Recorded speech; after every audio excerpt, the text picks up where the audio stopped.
Good afternoon, everyone. We got to fix the mic. That's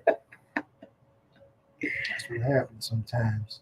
Do you Good think? afternoon, everybody. How are you doing on this wonderful Thursday afternoon?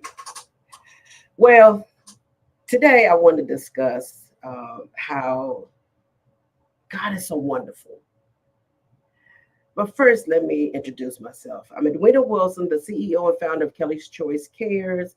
I am the host of Edwina Wilson on the radio with my co-host You know who I am. Corey Wilson, the other, my husband. I don't know what day he's going to say each week, so I pass the mic to him. I do what I do. So I'm excited to actually be on radio today and always because I love the fact of being able to share testimonies, different live events that has happened in people's lives, you know, from overcoming things, surviving things, thriving through things, just so much. So today's is a true story. What I'm gonna share today is based on the true story. And I talked to my husband about this. I said, I really want to start sharing the goodness of the Lord and all that He has done for us. Not just me, but us. So today's story is about it's a true testimony of God's grace, God's blessings, the things that God could do that man can't do. So this goes back some years now, and it's just always on my heart. And I call it something about that yellow piece of paper. Hmm. So when I talk about it, that's what I always say is something about that yellow piece of paper.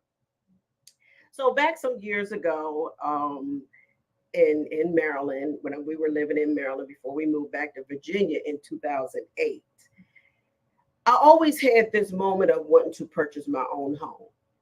And, through trials and struggles and challenges in life, it never came to be that moment where I can actually just go and do whatever I wanted to do, purchase the home I wanted to purchase. But I always had that on my heart. It was Mhm. a desire of mine to always want to purchase a home.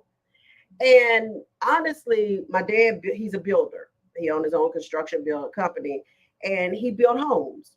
He built homes, and he built our first home, and it was an all brick home back in the 80s. It was an all brick home, and on about an acre land, something like that. And when my dad built the home, the beauty of the home is that it was an all brick home, and it's a home where you get to modify it and design and create it the way you want to create it. So I always held on to that of wanting to build my home my way too. You get to build your bedrooms the size you want. Okay, so I held on to that, but that's not what this story is. The story is about a home, but not yet the home I wanted to build. God had a better plan. God's plan was to sometimes He used other people that that they know. It's a ricochet of things of how God Mhm. do things. It is. Because mm, You God know. is just so good. I mean, it's just so hard to explain how He just step in and do things Yeah. and find the right people at the right time. Put people in your path, God would definitely put people in your path. and you don't think about it until you see the way it all lined up. That it was a benefit to you if you was just paying attention to what was unfolding before you. Exactly. So some years ago, we were, always renting homes and, you know, just Yeah. find, whether, Apartments, whatever. Just the normal, typical everyday life. Just living. yeah. And I always wanted to just do my own because you always got to go by people rules, what people want, and so forth. And I was like, one day I just want to purchase my own home. And I'm gonna just hold on that. I'm gonna keep that close to my heart because I believe one day that I'm gonna be blessed with my own home. So the story goes like this. So we had been through some things in life, some trying moments in life. Which I'm sure a lot of you have. Right. And I remember at this particular moment in this particular story, after coming from being homeless and going through life challenges and struggles and all of those things, I had this wonderful friend that I didn't know she was such a close friend until we really started going out to lunch, calling each other on the phone, connecting with each other, always just asking, "Are you okay? You okay?" And there was moments that I would disappear, and she would get frustrated with me because I would disappear. And I always said to her, "Well, I have nothing." Her name was Ann, and Ann is, bless her heart, is no longer with us today. And She was an angel. definitely an angel. Oh my gosh, she really was. So Anne was this middle person that God used to bless us. So she called me one day. She said, "Hey, wait," she said, "Weren't you looking for a home?" I said, "Yeah, I want to move in Clinton, Maryland." I said, "Because I really like to go back in that area because that's where I was before, and I like Clinton." And she said, "Well, what is it that you're looking for?" I said, "I want a 4-bedroom home, single family home, 2-car garage, separate living room, separate dining room, separate family room." You were specific, huh? You know what? You have to be specific in the things that you want and the desires of your heart. Right. So I was truly specific in what I wanted. I wanted that 4-bedroom, 2.5 bath, separate living room, separate dining room, separate family room, eating kitchen, 2-car garage, in unit, Nice yard. nice yard. I like a yard. I have kids and I like to have a yard. So she said, "Oh, okay." She said, "You know what? Is a guy that I know. He has a home. He have a renter in it now, but he is looking to sell if he can. He'll rent or he'll sell. But I know you want to purchase a home." I said, "I do." She said, "I'm gonna call him and I'm gonna connect you to." And I said, "Okay."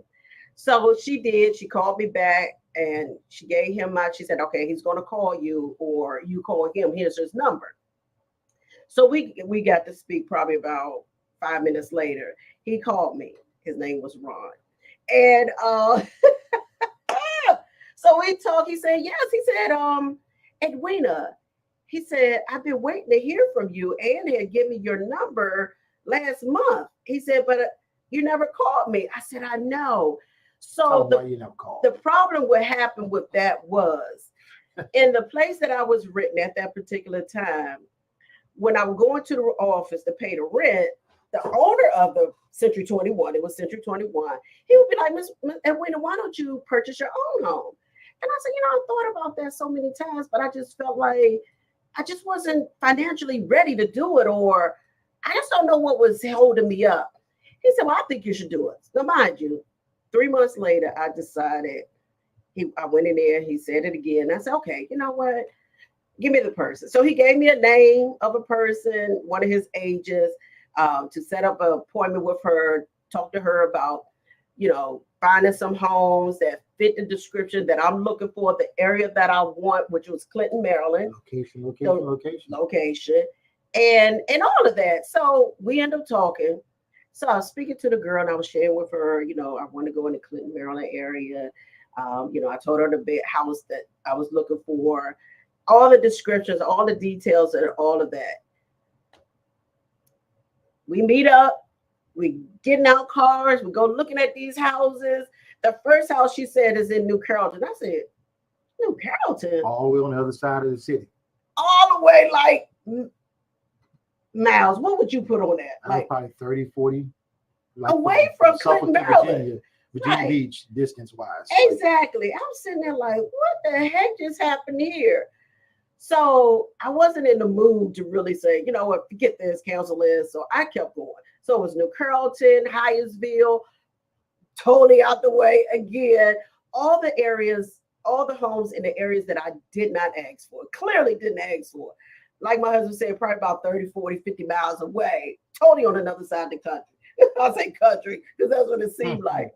So we look at these houses. Okay, some of them fit what I was looking for, but the majority of them didn't because my mind wasn't there because I was focused on Clinton, Maryland. So we look at the houses, get back to the office. She gave me a number of a loan officer, and I take that piece of paper that she gave me and I just set it aside in the car because on my way home, I decided I'm not calling this person. I'm not calling nobody. I'm going to get quiet and I'm going to sit still. And when I did, God spoke to me and said, I gave you your home. And so I'm quiet for a whole week. I'm quiet for a whole week. And this is the verse I came up with that. Ecclesiastes 3:1. Go ahead and read it for To me. everything there is a season and a time for every purpose under heaven. So, so with that being said, I said, you know what? I ain't calling this. I ain't calling her back. She called. I ignored every call. She left messages. I didn't return anything. So that Friday, a whole week, literally. Now, mind you, it's been some time since even talking to Ron. So it's not like, days have gone by. We're talking, weeks, Yeah. weeks upon weeks gone by. And it's just amazing how things, turn up. But how God is sitting there listening. He's listening. He's listening. He's waiting. He's the constant Father. He's always waiting for you. Even though we try to do things our way, right, on our time, but God is always there waiting for us. He gives us the understanding that when time comes, we know who to turn to. Right. And the funny thing about it is when God said, again, that Friday, I gave you your home. And I'm sitting there and I was like, he gave me my home. And I said, oh my goodness. And the number she gave me. So that yellow piece of paper was a sticky note.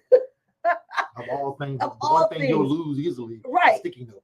That sticky note wasn't going nowhere. I promise you.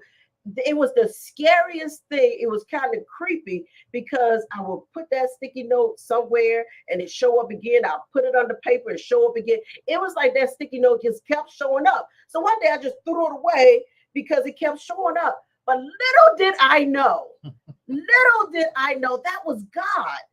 That was God keep placing my home in front of me, right before me. And I'm so naive of this crazy piece of paper that keeps showing up.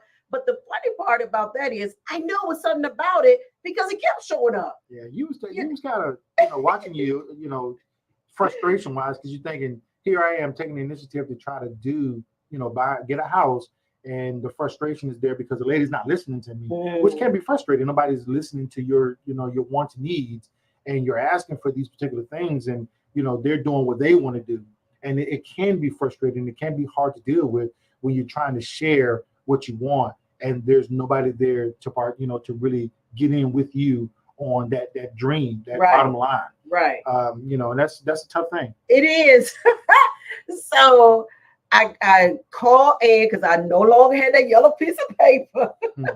I called Ann. I said, hey, Ann.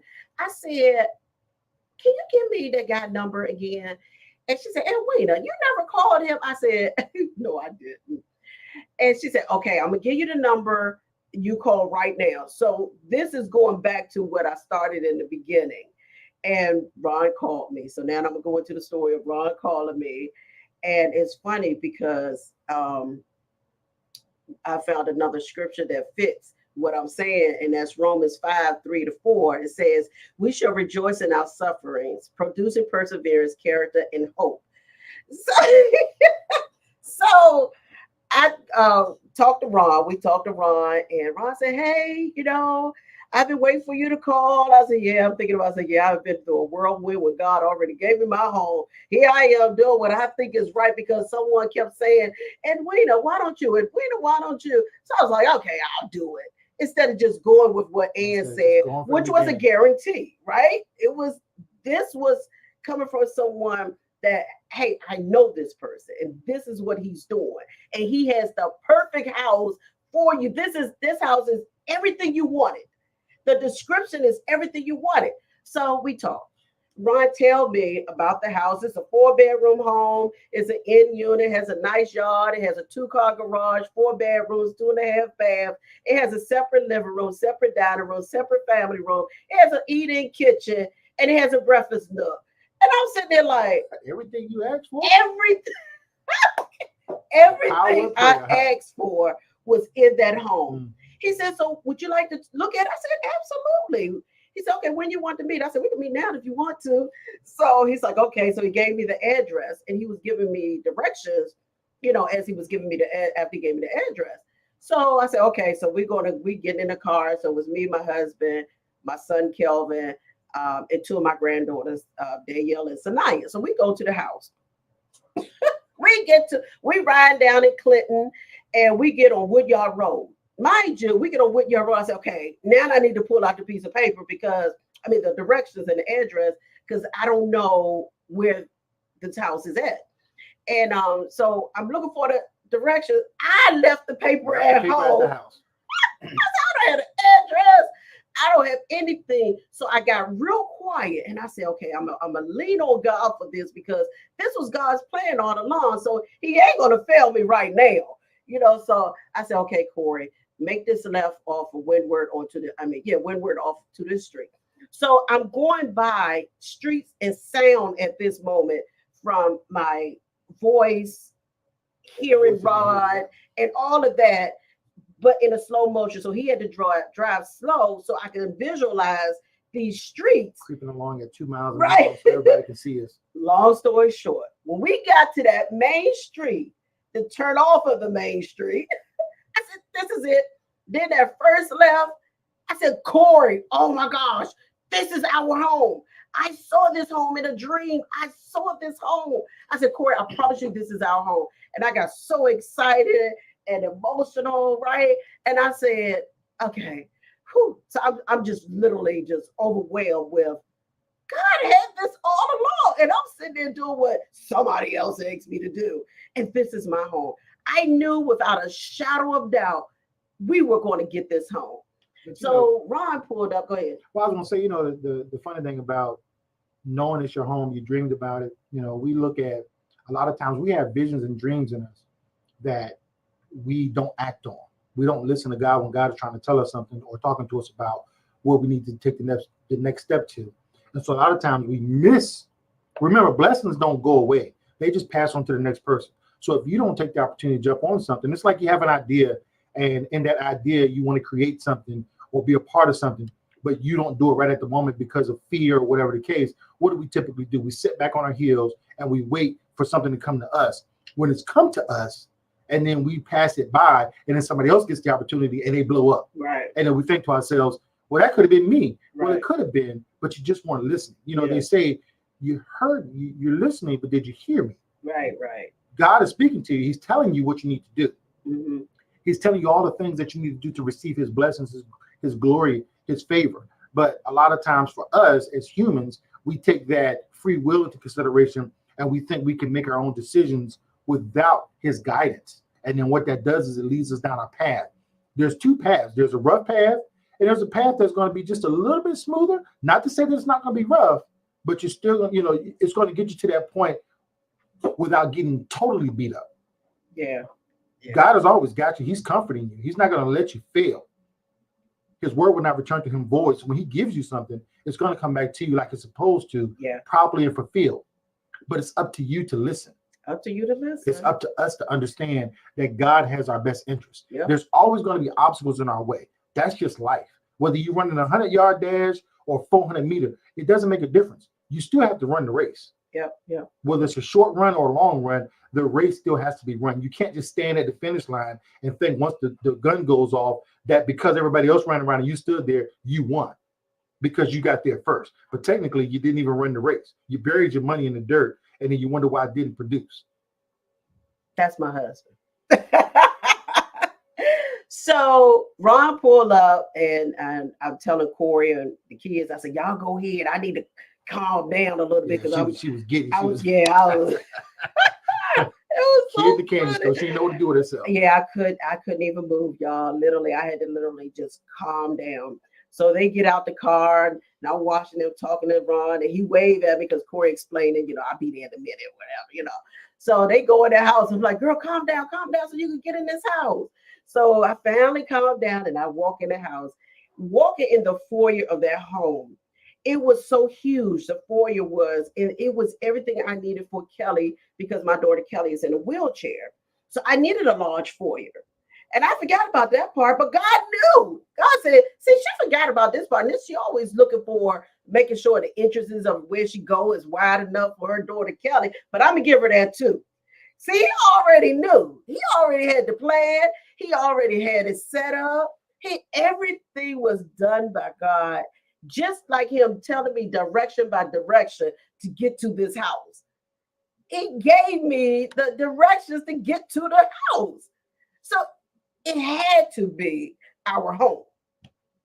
So I go in the house, I'm walking in, and I'm like, oh my gosh. To the left is this huge living room, huge living room. And the living room was separated by a nice double-sized closet. And when you walk past the closet, it's a huge family room. And by the family room is separated by a nice little like a little wall or whatever, but just like It was a little barrier. little banister or whatever. Yeah. Yeah. So, and it was a breakfast nook right there in the balcony. I mean, a patio. And then you walk into the kitchen to the right, and past the kitchen is already a built-in pantry. And from the pantry, you could go to the garage. And through the kitchen, you could get to the separate dining room. And you could go out the dining room and go back to where the front door is at. And to the left is another entrance to go to the garage as well. And it's a half bathroom right there. And go back to the door. And then you go up to the steps. And you go upstairs, you got 4 beautiful sized bedrooms, 2 full baths. And I'm like, God did this. He did this. I'm just like trying to just be so calm and professional. How do you be professional in a moment like that? So go ahead and well, just because after you looked at the house, after you checked everything out, the question came up, what do you want to do? What do you want to do? He said, what do you want to do? I said, I'm ready to move forward. I said, this is my home. I know this is my home in my mind, but I told him, I'm ready to move forward. Let's do this. He said, okay, let's do this. He said, I'm going to call my title company, and we're going to set up a date to go, close on the loan. He said, what sounds good to you? So my husband said December the 23rd. Because mind you, this was already the end of October into November. He said the end of October. December the 23rd. And he said, okay, we'll set it for December the 23rd. I'll get all the paperwork together. Mind you, this is his home. It's paid for. He holds the deed to it. He'll owe nobody nothing. So this man is signing his home over to us. No credit check, no pay stub check. Man. No, when I say it was like finding money on the floor and there was nobody around but just you. Yes. And you're trying to figure out where it came from. God bless you. God bless you. When I say a blessings in disguise, experience God's abundance, favor, and blessings, and just all of that. God will do those things. Won't he do it? God will do it. He will do it. But let me tell you the funny thing. So y'all know in the midst of this, the enemy had to show up. Y'all know he did. He had to try to start talking in my head and try to confuse me or stir me up in a way. So I remember hearing, Ron calling. Now he's going to ask for your social security number so he can check your credit. He's going to ask for your employment so he can see how much money you made. He's going to do all these things. You're going to answer that phone now. I was like, that devil is a lie. God already said this is my home. God already blessed me with this home. I had to put the devil under my feet, step on it, smush him in the ground, and answer that phone like I had some good sense. 2 Timothy 1:7. God has not given us a spirit of fear, but a power and love and a sound mind. A sound mind, because God already spoke. I was at peace. That was my home. It was my home. It was too many things to let me know that when God said, I gave you your home, it was too many things for me to have some doubt because the enemy wanted to try to discourage me, try to make me feel like, now, you know what? And I already knew my credit wasn't A1. It wasn't 0, but it wasn't A1. It wasn't a top notch. I said, yeah, okay, I got something for you, bro. I'm putting you under my foot. I'm going to step on you. I'm going to leave you right there. But the enemy has told a lot of people that they can't do it, that they're going to fail, that it won't be successful. And it comes from the least person you expected to come from, because that's the person that you hoping to be on your side. And then when it shows up, whether it's a voice in your head or just somebody in your presence, and they tell you, oh, it's not going to work. Why would you do that? Do something else. And then we give up on our dreams because we think we're going to fail. Mm-hmm. But if you don't learn from failure, then how do you grow? Right. Even if you fail, every millionaire and every billionaire didn't start from their first business being successful off the bat. they all started with failures. They had to learn from what they did. And then once they got to the point where they understood what they did wrong, they could correct those issues and move forward. That's what life is all about. Finding out what you did wrong. Finding out what God is, the conviction that God has given you to know that you shouldn't have did that. And then figuring out, okay, God, with these blessings that you're giving me and the favor that you bestowed upon me and me believing in you, believing in Jesus Christ as my Lord and Savior, what do I got to do? Tell me what I need to do so that way I can get closer to you, get closer to the things that you have in store for me. And that's what it's all about. You know, Corey, and it was funny because, you know, we had to really pray about that thing too. So we definitely prayed about that. You know, we prayed about God's blessings on the house. We prayed that it would be a place of love and peace and faith. And we also just slowly began to watch this thing come into fruition and reflect on the house that, you know, God gave us through our prayer. That's right. Getting closing day, getting closer and closer. Yeah. And when he called me, all he wanted was that information so he could give it to his title company so we could, you know, have everything written down, make it legal and you know, go get processed like it need to be. Yeah, one no scam. One no scam. But that enemy was trying to I was like, brother, you should have got me a long time ago, because right now, through God's favor and love and everything I've gone through and been through and where I'm at today, you can't touch me right now. You can't. You can't. And I will not allow you to. So, closing day. Closing day. Closing day. December 23rd. Isn't that crazy? December 23rd. Corey picked this day. So we get to the closing table in Clinton, and we in this attorney's office, title company, you know, so forth. And they read over everything. Ron sitting on the other side of the table. We on one side of the table, and he read over everything. And I'm sitting there like, oh my gosh, God did this. God did this. He is so wonderful. We signed the papers. Here you go. Here we go. The house is ours. We set up a time to start packing and moving before Christmas, because our goal was to be here by Christmas. And it happened. It all happened. And I just say to this, that this is just one of the stories that God has blessed me to be able to share. And it's to give people hope that if you hold on and you persevere and you keep going, you don't let anything stop you, no matter what you've been through. Because when I say, before that, we had literally been through some stuff, but God wasn't going to see that. And he blessed us so abundantly. It was just so unbelievable. And I remember my sister called and said, are y'all finished? She was excited. I was the fastest moving company on the planet. That's like when I was young and spry. I could lift couches and refrigerators on my back. Now I can barely lift a bucket of water, but you know. Yeah, so we're at our time. And, you know, I'm just so grateful. I wanted to share that with you. I have some more stories that I want to share, how God blessed us. Because sometimes we feel like when we go through stuff that we can't be blessed. We go through things that God is not going to be there. God is with you all along. All along. Sometimes you got to talk to God and let him know what you want. And he waiting for that moment. He will bless you. So listen, y'all be great. Y'all have a wonderful weekend, the rest of this day. And remember, don't give up on hope. Continue to have the desires of your heart. Believe that what you ask God for, he will bless you with it. And we'll see y'all back next Thursday. Same time, same bat channel, but it's 1400 AM and 95.3 FM. Y'all have a great one. I'm Edwina Wilson. Take care. Have a good one. I'm the other. Into a New Choice Radio Show.